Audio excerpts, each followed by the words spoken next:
Hey guys, welcome back to Electrical Car Repair Live. Thank you guys for watching and subscribing to the channel. Today will be super helpful video to any of you having a Ford Mustang GT, guys. And if you need to do an oil change on a 5.0 engine, okay, stay with us. We'll explain how to do that step by step. We'll explain what common mistakes people make that can actually destroy your engine. So make sure it's until the end. Also, we'll share what oil we use, which is really good, guys. Oil filters, all that stuff. Now, if you need to buy any parts, tools, oil for a really good price and quick shipping for your Ford Mustang, check out the link in the description of the video below. That's where we will share the link, guys. Another thing, as you know, every single car we get at the garage, we try to make at least 200 to 300 free repair videos. Why we do that? Simply because our mission in the shop is to save you as much money as we can. All we need, guys, in return, please subscribe to the channel, like the video. That way we can keep making these absolutely free videos for you. So let's go ahead, explain, okay, what do we have here. Specifically, this is a 2018 Ford Mustang 5.0 GT. This is the oil that we'll be using. We'll talk about it in a little bit. German oil, which is amazing, but it is for Asian and American vehicles, and it meets the Ford standards as well. Always double check that with your manual. I'm going to talk about that in a little bit. It's recommended to jack the front end of the car up. You can use jack with jack stands. Never rely on the jack itself. Always use jack stands, because if you don't use jack stands, guys, if the jack fails, what will happen? Okay, the car will smash you. So you don't want that to happen. So we're going to go ahead.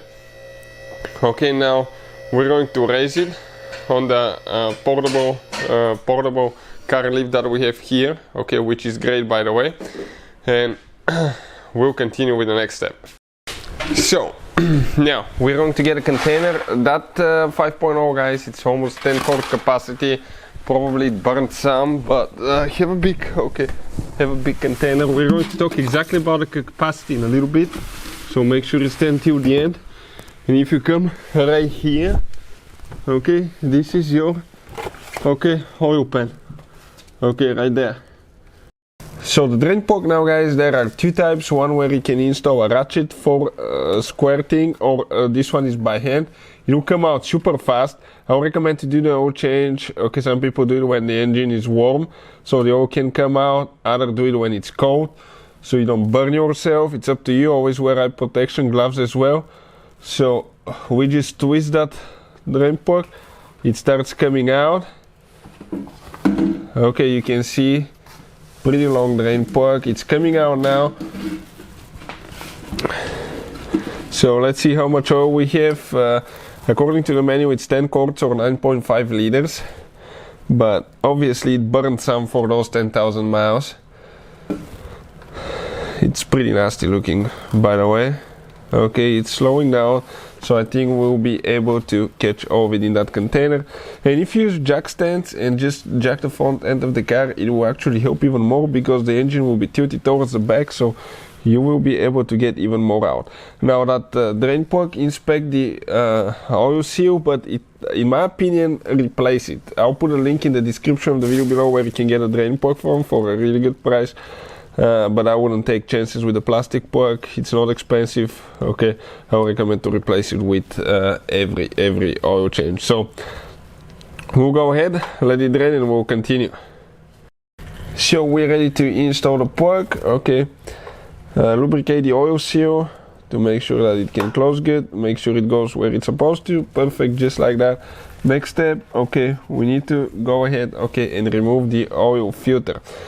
Now it will leak oil, so be prepared as well. That oil filter, it's right there next to the wheel, guys. Okay, so actually the filter, guys, if you come on the driver's side, okay, right here there is one cap, so we need to go ahead and remove one 7mm bolt right here, and that kind of like lid cap will come open. It will come down, and we'll be able to access the filter that way. Check it out now.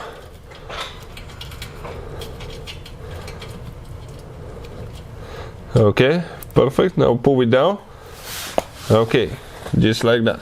Now the filter is right here, as you can see. That's your engine oil filter right there. So you can get a wrench, or if you get a towel, in most cases you can get it loose as well and remove it, guys. So we're gonna get a box just in case, okay, if we start making a mess. I would recommend to get an oil pan, but ours is full of oil. Maybe even it would be a better idea if we replace the filter first. Okay, if I actually replace the filter and then drain the oil that way, okay, you'll be able to move your oil pan, okay, that way. So we put a plastic container in the box, that way it can, okay, all get there. Oil dripping everywhere, guys. Okay, big mess. Always use gloves as well. So we'll let it drain. Okay, we unscrew it a little bit, we'll let it drain and we'll continue in just a second. So you can see it kind of like stopped dripping, not so much now. Okay, let's see if we can go ahead and unscrew it. It will be full of oil. Always recycle those, guys.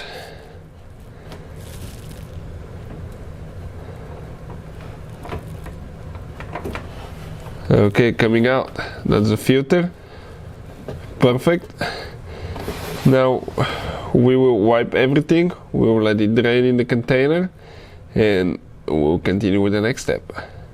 So this is the oil that we've been using, guys, okay, in all our vehicles, Liqui Moly German oil. This is amazing stuff. They actually, okay, if you have problems where the car is burning oil or leaking oil, you can use the modern oil saver additive. And before oil changes, you can use the engine flush. This thing does wonders. We have a special video that we demonstrated if Liqui Moly engine flush works, and we demonstrated it on an old Porsche Cayenne with almost 200,000 miles. The engine was like new when we opened it, guys. It was so clean. So this oil is for Asian, okay, and American, and right here you can see it works on Ford as well. Okay, let me see where Ford is quick. Okay, right here, that's the standards, but always check with your manual, okay, that this is the standard that it needs to meet. I'll put the links in the description of the video below. Mobile one, extended protection oil filter, we really love those.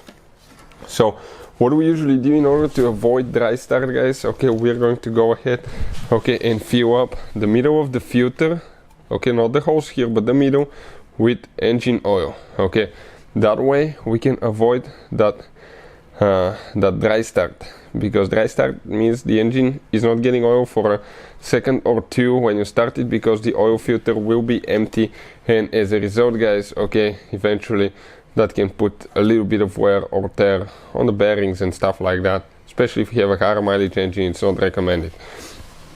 So we'll go ahead, install the filter now. That will be the next step, and after that, okay, we'll be ready to go with the next step, adding engine oil. So let's go ahead, okay, do that, position everything. We need to wipe everything too, it's still dripping, that's crazy. At least they made that nice opening to access the filter, okay, but it's a little bit of limited room. Been used to changing the engine oil mostly on BMWs and Mercedes, and most of those guys, the oil filter is actually on top, which makes it super convenient, because you don't need to lay upside down and having oil drip on your face. So we'll go ahead, install it now.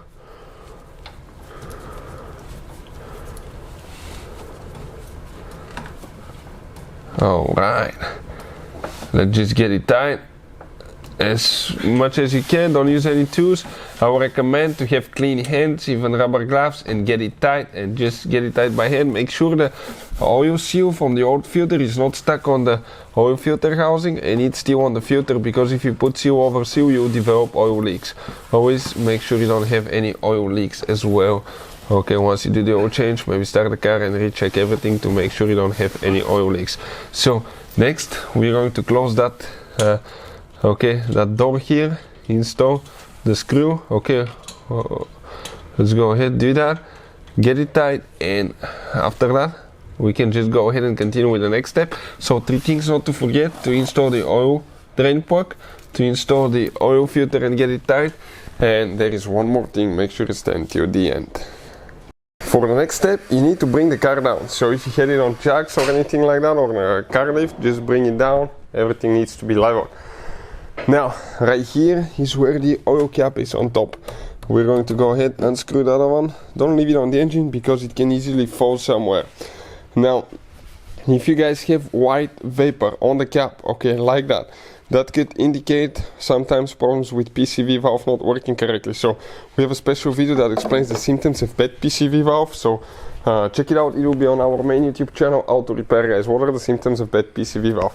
Check your manual, and according to our manual, engine oil capacity is 10 quarts or 9.5 liters. So we're getting the funnel now, we get the oil, and we're going to go ahead, okay, and add, okay, these jugs actually right here that we have, both of them will be exactly, okay, we'll need to have a little bit left because they're 5 liters each, so there will be about 10.56 quarts. So we need to have about half a quart left towards the end. So let's go ahead, okay, and just add it now, add the engine oil. And after that we'll continue with the next step. So this is it, guys. Okay, we added it, okay, 10 quarts right here. We just have about half left from that jug. We're going to pick up the funnel now to make sure we don't have any, okay, any leakage now. Install the cap. Let's go ahead, do that. Perfect. Now let's go ahead, okay, here on that jug you have a nice sticker that you can put in the engine bay that tells you when the next oil change should be. Let me do that because I have clean hands. Okay, I broke it loose. My hands are actually, my nails are not long enough, okay, to catch it. So we're going to go ahead, install that one somewhere in the engine bay so we can see when the next oil change will be. That way we will know for sure, okay, right there. And you can easily peel it next time when you need to do the next oil change. So before you start the car, what I will recommend, go right here, find your oil dipstick, which is extremely inconvenient place in my opinion. Just slowly pull it out, wipe it. Okay, let's go ahead, install it now. It's it's not an easy place, guys, because you have that strut bar right there. So make sure it goes all the way in. Okay, I can kind of like see where it is now. Push it in. Okay, pull it now. Let's read the oil level now. See if we have enough. Okay, right below the full mark. Okay, right here. Let me see on this side, on the other side. Yep, right on the full mark. So this is great. Make sure you have oil. 3 things to make sure now. Get the oil drain plug tight. Install the oil filter, get it tight. Make sure you put the cap on top and make sure you add engine oil. Actually 4 things, because otherwise, okay, you can destroy your engine, guys. We've seen where people will forget to do one of those things. You run out of oil and you destroy your engine. Next, you need to make sure you open your garage door if you're doing in the garage. I recommend to even do it outside. You need to start the car for about 30 seconds to a minute, let it run, then we'll turn it off, wait 5 minutes and get the reading again. So we'll go ahead, open the garage door, okay, because, okay, we don't want to die in the garage. So now what we're going to do, go ahead, start the car, make sure it's on level ground. And the battery got weak from the doors being open, so we need to jump start it. So if you guys have a dead battery, those jump starters nowadays, little ones, are amazing. That's a 2000. Okay, 2000 amp jump starting power, the Fantic, they're one of the best ones. I'll put the link in the description of the video below where you can get it from. We did a product review on Auto Repair, guys, and this jump starter is simply amazing. Just connect it to your car battery. Okay, it says start, ready to start. So all I have to do now, okay, go inside and check it out now. It will be a piece of cake now. So press the button. That sounds good. So we're going to let it run, okay, for about 30 seconds to a minute. Always make sure you don't have any oil lights. If you have an oil light, you need to turn the car off immediately. Maybe you didn't install the oil filter correctly, you didn't put oil, or the oil leaked out, okay, or you have defective oil filter. Any of those could happen. So now we let it run. Don't rev it up when it's cold. I'm going to go ahead, turn the car off now. Let's do that. And we're going to let it sit for 5 minutes so the oil can go back to the oil pan. Okay, it can drain back to the oil pan from the cylinder head, and we'll check the reading again. So I'm going to go ahead, pull the dipstick, careful not to burn yourself, don't flop it anywhere, not to spill oil. Let's go ahead, install it now, and we're going to pull it again and get the reading on it and see, okay, how it is. A little bit inconvenient place, but good thing about those, okay, they don't burn oil so much. So if you guys have a ticking sound on those, we have a special video that explains how to fix it. Now we pull, okay, we pull the dipstick and we're right above the minimum, guys. So we might need to let it sit a little bit more. Okay, let's wipe it and reinsert it again. Let it sit a little bit more and see, because sometimes you have on the tube, okay, you have oil vapors and all that stuff, all that need to drain back to the oil pan so we can get an accurate reading. Make sure you push it all the way in. And right now, okay, let's turn it on this side to see. Okay, I'm trying to see where it is. It's right next to the minimum. So we'll add about half a quart more, okay, so we can bring it to close to maximum. Never overfill it, because you can actually damage the catalytic converters and cause damage, internal damage to the engine if you add too much oil. If you don't have enough, that could happen as well. If you have a ticking noise on those, guys, okay, we have a special video that explains about an additive that fixes that. It's a German additive, leaky moly. So if you have a Mustang 5.0 with a ticking sound, okay, check out the video, it will teach you how to fix that. So we have half a quart left, so we'll just go ahead and add the rest of it, and we'll let it drain, and we'll continue and see how much oil we have. So let's go ahead, pull again. Okay, and now, guys, okay, let's just level things. We're right between the middle, okay, and the minimum and the maximum, right in the middle. So in our case, it took about 10.5 quarts. Probably we drained it a little bit better, because we drained the oil warm and more came out that way as well. If you want to see how to reset, okay, the service indicator on the dash, we have the video how to do that. Thank you guys for watching. Please subscribe to the channel and see you next time.